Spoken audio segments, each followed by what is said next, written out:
Shalom, puji Tuhan. Pada saat ini kita akan membacakan firman Tuhan. Tapi sebelum itu, mari kita berdoa. Kami mengucap syukur kepadamu ya Tuhan, karena Engkau baik dalam kehidupan kami. Hari ini ya Tuhan, kami akan membacakan firman-Mu. Biarlah firman-Mu ini ya Tuhan menjadi pedoman dalam kehidupan kami. Kami berdoa dan mengucap syukur dalam nama Tuhan Yesus. Haleluya. Amin. Mari bersama-sama kita buka dalam Yakobus 4 ayat 8. Bunyi firman Tuhan yaitu, mendekatlah kepada Allah dan Ia akan mendekat kepadamu. Sebagai orang Kristen tentunya melakukan interaksi yang baik dengan Tuhan, yaitu kita berdoa dan bersaksi, bersekutu melayani kepada Tuhan. Karena membangun hubungan erat dengan Tuhan yang itu selalu diperlukan dalam kehidupan orang Kristen. Jadi bagaimana kita mempertahankan hubungan yang erat dengan Tuhan?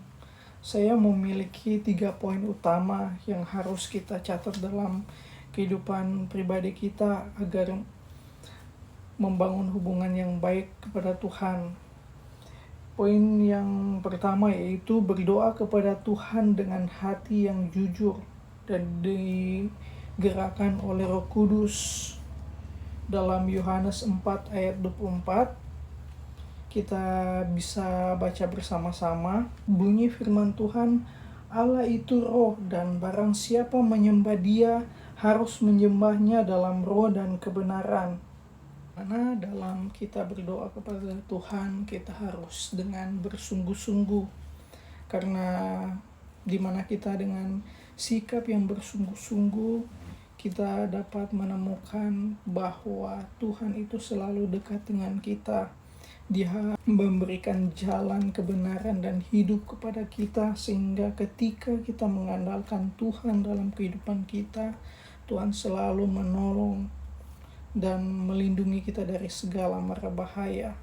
Kemudian kita masuk pada poin yang kedua, yaitu membaca firman Tuhan dalam 2 Timotius 3 ayat 15-17.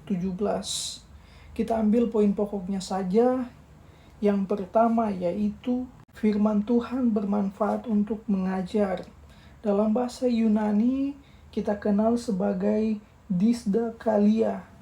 Kemudian yang kedua yaitu firman Tuhan bermanfaat untuk menyatakan kesalahan. Dalam bahasa Yunani kita sebut sebagai elekmos. Kemudian yang ketiga yaitu firman Tuhan bermanfaat untuk memperbaiki kelakuan. Dalam bahasa Yunani epanortosin. Kemudian yang terakhir yaitu firman Tuhan bermanfaat untuk mendidik orang dalam kebenaran. Dalam bahasa Yunani yang kita kenal sebagai paideia. Dalam ayat yang ke-16 ini, Rasul Paulus menulis 4 manfaat dari firman Tuhan. Yang kita sudah dengar tadi bahwa 4 manfaat firman Tuhan ini berguna dalam kehidupan kita, di mana ketika kita sungguh-sungguh membaca dan merenungkan firman Tuhan, kita dapat menemukan poin pokok dalam suatu masalah kita. Seringkali ketika kita mempunyai sebuah masalah atau konflik dalam pekerjaan maupun dalam rumah tangga, kita seringkali terbawa emosi dan seringkali kita marah-marah kepada teman, rekan maupun keluarga kita karena kita tidak dekat dengan Tuhan.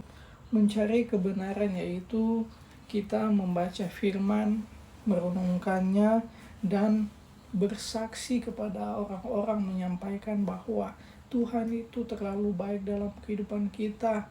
Lewat kesaksian yang kita berikan kepada orang-orang, itu dapat mempengaruhi mereka dan dapat membentuk mereka dan mengajarkan mereka. Kita masuk pada poin yang ketiga yaitu carilah kebenaran dan lakukanlah firman. Mencari kebenaran dan lakukanlah firman. Kita buka dalam Matius 6 ayat 33. Bunyi firman, carilah kerajaan Allah dan kebenarannya, maka semuanya itu akan ditambahkan kepadamu.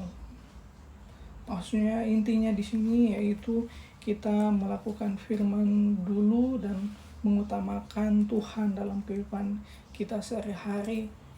Ayat ini begitu jelas mengatakan bahwa carilah dulu kerajaan dan kebenarannya, maka semuanya itu akan ditambahkan kepadamu.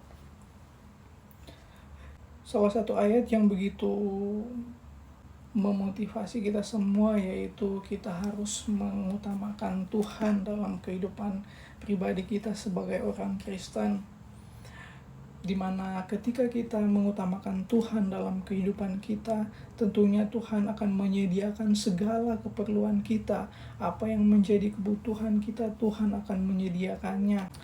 Lewat 3 poin yang kita dapati melalui firman ini dapat mengajarkan kita bahwa mengutamakan Tuhan, dekat dengan Tuhan, melakukan firman Tuhan, mengutamakan Dia dalam kehidupan pribadi kita, Tuhan akan mencukupkan segala kebutuhan kita, asalkan kita dengan benar-benar dan tekun mengandalkan Tuhan dalam pribadi kita masing-masing. Demikian firman Tuhan yang saya dapat sampaikan. Semoga firman Tuhan ini dapat membuka hati dan pikiran kita bahwa mendekat kepada Tuhan itu selalu perlu dalam kehidupan kita. Amin. Firman Tuhan, Tuhan Yesus memberkati.